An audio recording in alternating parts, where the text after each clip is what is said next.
안녕하세요. 건축가 인디입니다. 오늘 시간은 공간으로 본 건축 디자인 원리 균형에 대해 설명드리도록 하겠습니다. 이번에는 건축을 가장 강력하게 사용한 건물로 대표할 수 있는 로마 대성당의 성베드로 성당입니다. 이 성당은 앞서 말씀드린 타지마을의 담장과 다른 특성을 갖고 있습니다. 경계면이 높은 건물들로 둘러싸여져 있기 때문입니다.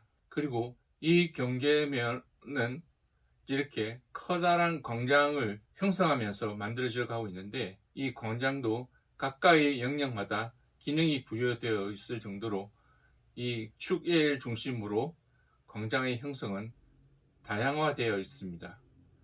먼저 대성당과 가장 앞서 있는 주진입 광장은 이 부분이 야외 미사를 올릴 수 있는 주교의 미사단이며, 그리고 그 다음에 있는 원형 광장보다는 꽤 높은 한층 건물 높이 정도의 단이 형성되어져 있습니다.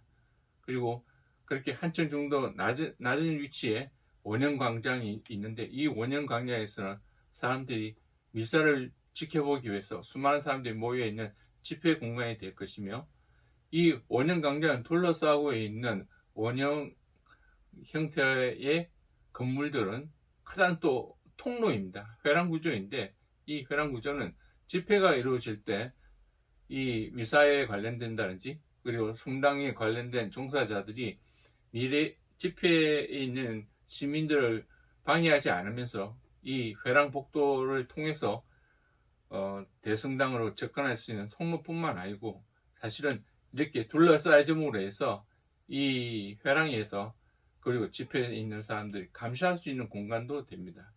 그리고 2차 진입광장은 이런 집회를 지원해 줄 수 있는, 지원하는 세력이나 사람들이 모여질 수 있는 그런 광장이 될 것이며, 그리고 이 도로광장은 어떤 특성이 있냐면은, 성베드로 성당은 지금 이 정면에서 바라보는 뷰인데요, 이 정면에서 바라보는 뷰에서의 도로광장에서만이 성베드로 성당을 온전히 볼 수 있습니다. 왜냐하면 성베드로 성당은 주변이 구름으로 둘러싸여져 있는 U자형으로 이렇게 둘러싸여져 있습니다. 도로광장 부분만이 탁 트인 공간으로 여기에서만이 성베드로 성당의 거대 돔을 볼 수가 있고요.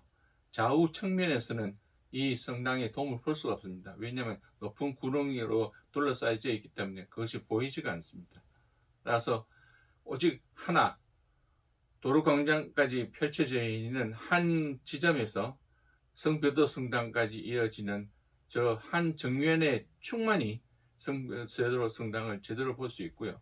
그리고 성베드로 성당은 하나의 나라를 이루고 있을 정도로 많은 사람들이 이 축의 중심으로 펼쳐지는 건물에 거주하든지 아니면 그쪽에서 생활의 일터를 삼고 있습니다. 따라서 이 축의 중심으로 광장면에서 많은 사람들이 성베드로 성당을 몰릴 때 자연히 감시를 받는다는 생각을 갖게 될 뿐만 아니고, 성베드로 성당이라는 이 강한 주축이 또 이 집회 공간에 있는 사람들이 모든 관심을 끌어모으는 것처럼, 그래서 이 축을 가장 강력하게 쓴 그런 건물이 성베드로 성당이 아닐까 하는 생각이 들어서 이 사례를 소개해 드리게 됐습니다. 다음은 이거와 좀 정반대의 성격을 또 말씀드리겠습니다.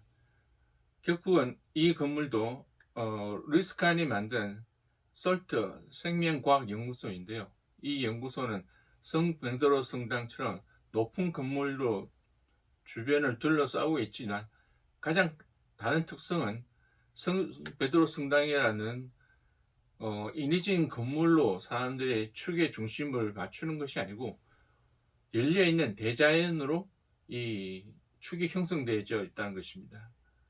왜 축이 형성되어 있냐면, 일단 주변에 경계되고 있는 건물들로 인해서 지향점이 한쪽 방향으로 이렇게 형성되었을 뿐만 아니고, 이 대자연으로 열려있는 이 U자형의 큰 계구를 보시면은 이 바닥면이 지평면 효과를 갖고 있습니다. 지평선 효과를요. 즉 대자연과 광장면이 만난 부분이 평활하게 균형적인 공간을 나타내고요. 그리고 이 공간을 가까이 가면 갈수록 뭐가 보이냐면 저 멀리 태평양의 수평선이 보입니다. 또 두 개의 균형적인 공간이 중첩되어 있는 저 공간은 상당히 균형적인 공간으로 보일 뿐만 아니고 절대적인 안정감을 줄 수 있는 공간으로 형성되어 있습니다. 그리고 중간에 수로 부분이 상당히 재밌는 부분인데, 왜냐하면 이 루이스가는 광장 이 부분이 성 베드로 성당처럼 이렇게 광활하고 메마른 공간으로 형성되어지는 것이 아니고 나무를 심어서 좀 활성화 있고 활기가 있는 공간으로 만들려고 생각을 했습니다. 근데 자신이 생각에 이게 좀 자신이 없었습니다. 그래서 자신의 친구인 루이스 바라간을 통해서 좀 조언을 얻고자 했습니다. 여기에 나무를 심으면 게 어때? 이렇게 조언을 구했을 때 바라간은 웬걸 나무를 심지 마. 정 나무를 심고 싶으면 중앙에 당신이 주장하는 대칭선 기준선에 수로를 만들어.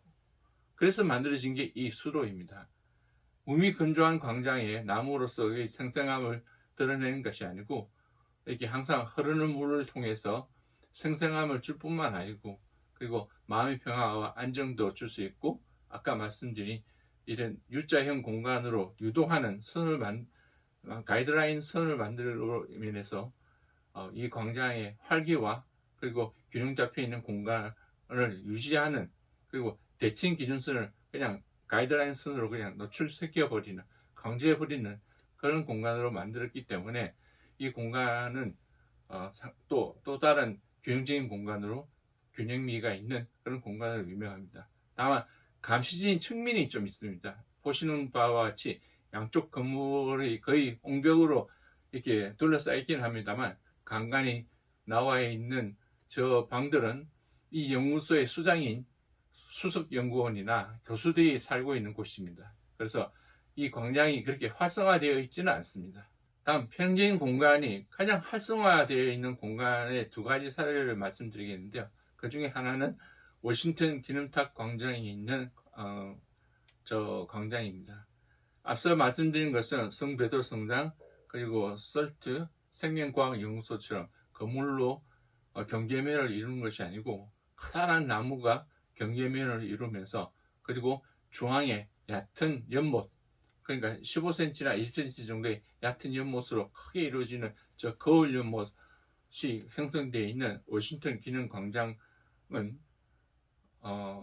지금 보시는 워싱턴 기념광장 그 자체가 미국의 건국 기념일을 나타내는 뿐만 아니고 미국의 정신이 담겨져 있는 것이기도 한데, 지금 보시는 사진은 마틴 루터 킹이 나는 꿈을 갖고 있습니다라는 명령서를 하는 장면입니다. 워싱턴 기념탑과 마틴 루터 킹이 서로 점과 점으로 연결되어 있는 축선의 연장선상에 있으면서 수많은 사람들이 그 축을 중심으로 모여져 있습니다.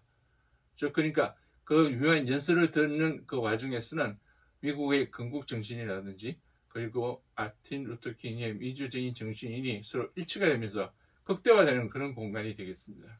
축의 형성이 무엇보다도 열려있는, 그러니까 정신적으로 마음적으로 열려있는 공간이 되겠죠. 또 하나의 사례는 광화문광장입니다. 광화문광장은 역시 두 개의 면이 건물로 둘러싸여져 있는데 대칭적인 구조를 갖고 있지 않습니다. 이것은 앞서 말씀드린 성 베드로 성당부터 그리고 마지막 말씀드린 워싱턴 기념탑 광장까지 대칭적인 조형적인 구조를 이루고 있지 않지만 그래도 이 광장에 많은 사람들이 모이고 여기를 기리면서 어떤 집회가 이루어질 수 있는 것은 저는 이렇게 생각합니다. 수락산과 뒤로 열려있는 커다란 자연, 그러니까 건물 사면이 아닌 한쪽 북쪽 면에 있는 그런 열려있는 하늘 대자연과 그리고 600년의 역사를 갖고 있는 조선 왕조의 궁궐, 그리고 세종대왕 동상과 그리고 이순신 장군까지 나라의 문화와 그리고 국토를 수호해주는 두 개의 영웅이 있는 그런 공간에서 사람들이 이쪽 공간에 대한 생각에 대해서 대한민국 사람이라면 역사의 정통성과 그리고 여기에 대한 대표성에 대한 강한 상징성을 갖고 있을 겁니다. 그러니까 하나의 축선선상에서 이 모든 요소들이 있겠다 보니까 사람들은 어느 쪽 공간에 있어도 내가 그쪽 축선과 같이 맞출 수 있다는 생각이 들면서 축이 형성해주는 역사적인 상징성이 마음에서 우러나는 그런 마음의 결집력으로 이 공간을 이루고 있다고 생각할 수 있겠습니다. 도로 광장에 광화문 광장 내에 한 바닥 위만큼의 균형성이 공간으로 잡혀 있다는 것이죠. 주변의 건물들이 띄엄띄엄 서여져 있고 대칭적인 구조를 이루고 있지 않더라도 하나의 그냥 2차원적인 평면의 바닥 면만 잘 조성을 해도, 그리고 그 중에 축의 형성을 잘만 조성했어도 균형적이고 평등한 공간으로, 유지적인 공간으로 이것을 잘 표현해 줄 수 있다는 것입니다. 수평적인 공간뿐만이 균형적인 공간이라고 생각할 수 없습니다. 왜냐하면 사람들은 지금 보시는 건물처럼 이렇게 마천루 같은 높은 고층 건물을 만들 때는 수직진 축을 중심으로 균형을 이루어져야 합니다. 왜냐하면 건물이 높이 올라가면 올라갈수록 강한 바람과 그리고 지진의 흔들림을 방지하기 위해서는 이런 수직축을 중심으로 무게중심 자체가 균형을 갖고 밸런스 있게 이렇게 축성되어야 합니다. 두바이에 있는 고층 건물도 보시는 것처럼 축을 중심으로 양좌우의 메스들이, 즉 하중의 균형을 골고루 분담하면서 층층이 쌓아져 있는 것을 볼 수 있게 되겠습니다. 이처럼 중력축에 맞춰 있는 수직축 같은 경우에도 건물을 지탱하기 위해서는 하중의 분배가 잘 이루어져야 한다는 것을 말씀드릴 수 있습니다. 시각적 무게만이 균형적인 공간이 아니고 건물 자체 하중 공간도 균형을 맞춰야지만이 건물이 지탱할 수 있다는 것을 말씀드리고 싶은 것입니다. 공간으로 본 균형에 대해서 다시 한 번 더 강조를 드리고 싶은 것은 배경이 있어야 되고 경계가 있어야 되며 무엇보다 축이 형성되어져야 할 때만이 공간에서 균형을 잘 조성할 수 있습니다. 오늘 여기까지 하겠습니다. 감사합니다.